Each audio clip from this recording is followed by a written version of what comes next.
prophétises, fais très attention. Tu peux blesser la vie de quelqu'un. Vous savez, quand j'étais célibataire, il y a eu des filles qui ont eu des blessures intérieures qui leur ont donné des folies. Parce que souvent, entre vous, les filles, vous vous prophétisez trop. Faites attention à vos prophéties. Entre vous, il n'y a personne là qui vous surveille. Des fois, il y a un esprit de séduction qui entre. Et puis, un esprit dit à une fille, Marcelo va t'épouser. Marcelo, l'homme de ta vie. Nganzame, nga. Banzamali kukumana balobara. Nga. Nalobi. Okomon. Nga. Nalobi. Vraiment. Et on lui donne des signes. Et un jour, mon père spirituel est revenu des États-Unis. Il est venu, j'avais la joie, il y avait longtemps que je l'avais vu. Et comme ça, j'ai fait des câlins à beaucoup de frères et sœurs. Elle aussi, je lui ai fait un câlin. C'était seulement un câlin parmi les câlins. Elle, c'était les signes prophétiques. Et puis elle va dans son groupe, on lui confirme. Tu vois, c'est les signes prophétiques. Et on lui a donné le signe du jour. Le jour de la Sainte Seine, le Seigneur nous a dit, après la Sainte Seine, il va te demander la main. Bien-aimé, j'ai rompu les pains. J'ai béni la coupe. Et puis je suis rentré à la maison. Zéla. Folie. Elle commence à me rêver. Hé, Marcelo, oui. Qu'est-ce qu'on t'a mis dans la tête? Quelle profession on t'a donné? Et tu en as fait ta vie. Et quand tu vas découvrir que c'est un mensonge, ça va te blesser à un niveau. Parce qu'une fausse prophétie peut te faire perdre le temps. Même 5 ans, 10 ans. Peut te faire rater des opportunités. Faites attention lorsque vous donnez aux gens des prophéties déterminantes qui peuvent bouger leur vie. Des prophéties sur le mariage, des prophéties sur le travail, des prophéties sur le voyage. Il est à Kinshasa calmement et sa destinée est à Kinshasa. Tu lui donnes une prophétie. Le Seigneur ne te voit pas ici, va ailleurs. Il va là-bas, il échoue sur ta tête et il va pleurer sur ta tête. Servez Dieu avec crainte et tremblement. Toi, tu parais être un grand prophète, mais tu ne sais pas que cette personne a tellement confiance en toi qu'elle a placé toute sa vie sur ta parole. Les enseignements déséquilibrés blessent.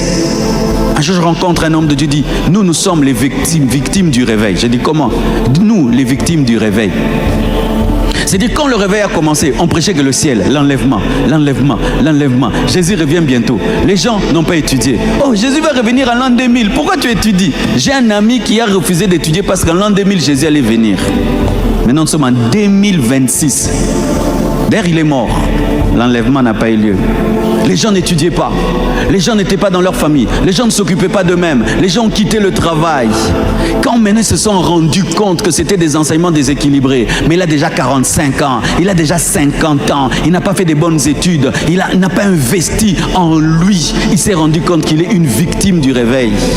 Tu crois en quels enseignements? Des enseignements qui disent que toute ta famille est satanique sorcière. Le jour que tes yeux vont s'ouvrir et tu te rendras compte que tu as perdu tes frères et sœurs, tu vas haïr la personne qui t'a enseigné. C'est pourquoi ici je prêche l'équilibre. J'ai des jours je vous prêche les mystères, d'autres jours la famille, d'autres jours le travail, d'autres jours la discipline. Aujourd'hui la communion fraternelle. Parce que vous savez, un enseignement déséquilibré te déséquilibre parce que quand les gens sont habitués à la bouillie, ils la consomment facilement. Tu vois, quand un enfant est habitué à une bouillie, il consomme facilement. Et quand les gens sont habitués à un enseignement déséquilibré, quand tu prêches, vous comprenez vite.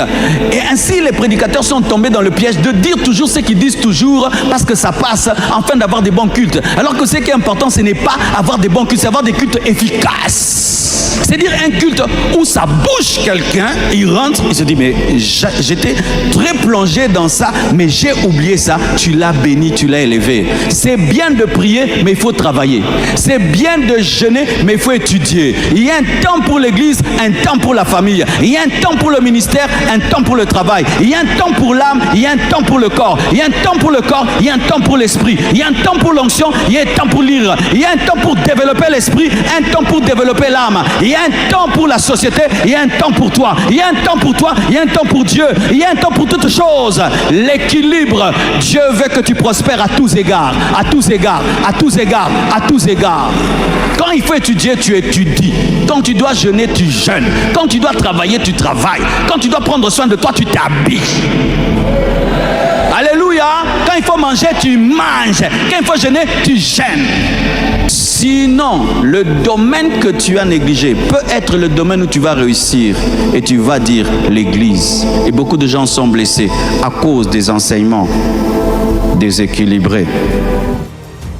Le pasteur Marcelo utilise un ton d'avertissement fort des histoires concrètes, prophéties ratées, décisions destructrices, des exemples choquants pour réveiller. Il alterne entre témoignages, corrections, enseignements profonds sur l'équilibre. L'enseignement repose sur deux grands axes majeurs. Le danger des fausses prophéties, une parole mal donnée peut détruire une destinée, bloquer une personne pendant des années, créer des illusions dangereuses. Les gens prennent des décisions basées sur ce qu'on leur dit. 2.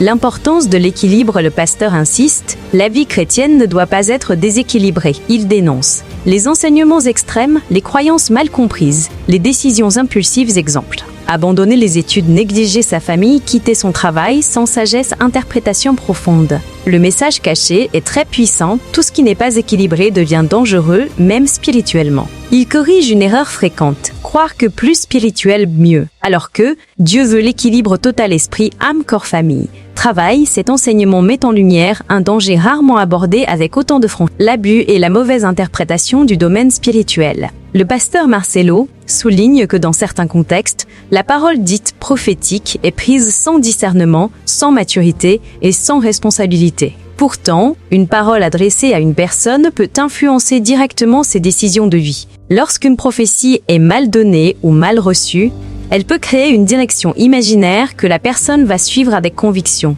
au point d'y investir ses émotions, ses choix et parfois toute sa destinée. L'une des dimensions les plus critiques de cet enseignement est l'impact du faux spirituel sur la réalité concrète. Des personnes arrêtent leurs études, abandonnent leur travail ou coupent des relations importantes sur la base d'enseignements mal compris ou mal équilibrés. Le problème n'est pas la foi en elle-même, mais l'absence de discernement et d'équilibre dans la manière de vivre cette foi. Le pasteur insiste également sur la notion d'équilibre global. Il montre que la vie ne se limite pas à un seul domaine. Un individu peut être spirituellement engagé, mais émotionnellement instable, financièrement désorganisé ou familialement absent. Ce déséquilibre finit toujours par produire des conséquences visibles. Un point essentiel ressort: Dieu ne demande pas un sacrifice déséquilibré, mais une vie alignée. Il y a un temps pour chaque chose, et ignorer un domaine de sa vie peut devenir une porte d'échec futur. Ainsi, la maturité consiste à intégrer toutes les dimensions de la vie sans en négliger aucune. Dans cet extrait, le pasteur Marcelo Tunasi nous donne un avertissement que beaucoup prennent à la légère, mais qui peut pourtant changer toute une vie. Il parle d'un sujet sensible, les paroles qu'on donne aux autres, surtout dans un cadre spirituel. Ce que j'ai compris, c'est que toutes les paroles ne sont pas neutres. Certaines paroles construisent, mais d'autres peuvent détruire silencieusement une destinée. Le pasteur insiste sur un danger réel, donner des paroles sans discernement. Parce que la personne en face de toi peut te faire confiance au point de bâtir sa vie sur ce que tu lui dis. Et c'est là que le problème commence. Il explique que certaines personnes ont perdu des années. Non pas à cause d'un manque de capacité, mais à cause d'informations fausses ou mal interprétées. Une parole peut créer une direction. Et une mauvaise direction peut te faire perdre du temps, des opportunités et même des relations importantes. Mais ce qui m'a le plus marqué, ce n'est pas seulement l'avertissement sur les paroles, c'est son message sur les... Le pasteur montre que beaucoup de personnes vivent une vie déséquilibrée sans s'en rendre compte. Ils donnent toute leur énergie à un domaine et négligent complètement les autres. Certains sont spirituels, mais ne prennent pas soin de leur vie personnelle. Certains prient, mais ne travaillent pas. Certains cherchent Dieu, mais négligent leur famille. Et le problème, c'est que ce déséquilibre finit toujours par se manifester. Parce que Dieu n'appelle pas à une vie extrême, il appelle à une vie alignée. Une vie où chaque domaine a sa place. Il dit clairement, il y a un temps pour prier, mais aussi un temps pour travailler. Un temps pour l'Église, mais aussi un temps pour la famille. Un temps pour développer l'esprit, mais aussi un temps pour grandir personnellement. Et c'est ça que beaucoup ignorent. Ils pensent que tout sacrifier dans un seul domaine est une preuve de foi. Alors qu'en réalité, cela peut devenir une source de désordre. Ce que j'ai retenu profondément, c'est que le déséquilibre est dangereux même quand il est spirituel. Parce qu'un enseignement déséquilibré crée une vie déséquilibrée. Et une vie déséquilibrée produit des regrets. Le pasteur donne des exemples concrets, des personnes qui ont arrêté de se former, qui ont abandonné leurs responsabilités, qui ont fait des choix extrêmes et qui, des années plus tard, réalisent qu'ils ont perdu du temps. Et quand tu réalises cela trop tard, tu ne peux pas revenir en arrière. Voilà pourquoi il appelle à la sagesse. Il ne dit pas d'arrêter de croire, il ne dit pas d'arrêter de servir Dieu. Il dit simplement, sois équilibré. Parce que Dieu veut que tu prospères, pas seulement dans un domaine, mais dans tous les domaines. Alors, aujourd'hui, pose-toi une question simple. Ta vie est-elle équilibrée? Ou es-tu en train de négliger un domaine important en pensant bien faire? Parce que parfois, ce n'est pas ce que tu fais qui te détruit, c'est ce que tu ignores. Si ce message t'a parlé, écris en commentaire « Je choisis les…» Partage cette vidéo à quelqu'un qui prend des décisions importantes. Parce qu'une seule parole peut changer toute une vie. Et abonne-toi, parce qu'ici, on ne suit pas seulement la foi, on apprend à vivre avec sagesse, équilibre et discernement.